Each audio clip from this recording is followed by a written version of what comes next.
So this is actually pretty crazy. Now, what I don't want to do is give you any false hope, and I'm actually trying to figure this out myself. But as you guys know, Bernie Sanders is down about 300 delegates-ish, 290, 285.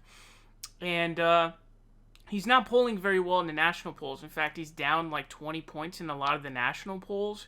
But an Emerson NextStarDigital poll, and I think this is like the only second one that they've done, and so I think the last one was in February, but I believe that was before the establishment coalesced around Joe Biden and sort of spawned a new race. And so it actually has Biden at 54, Bernie at 42. This was a poll conducted between the 18th and 19th of March. So obviously, being down 12 points here is actually a massive, massive uptick from, it's a pretty massive uptick from basically being down 20 plus. Some of those polls have been down like 22, 24.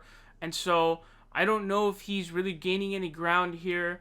Now, when it comes to trying to make a comeback in this race to win, he's got to figure out a way to cover 300 delegates, which is going to be a tough thing to do, especially because Georgia has, I think, they have like 100 delegates, 80 to 100, and that's going pretty heavily in favor of Joe Biden. So the areas where he could pick up delegates, New York is a state, New Jersey has 100 delegates, New York has like 200 plus.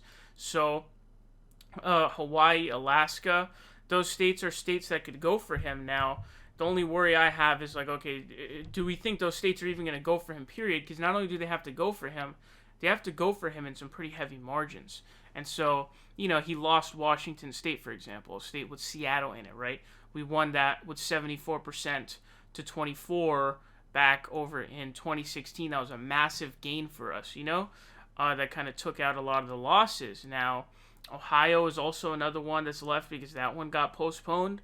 So, you know, can we cover some ground to come back? I'm not really sure. And then can we push it to sort of make it so that, you know, his vice president has to be a lefty? I would vote for a Biden-Sanders ticket. So if Joe Biden really wants to sort of unite progressives and the corporatists, the way to do so would be to appoint Bernie Sanders or choose Bernie Sanders to be your vice president.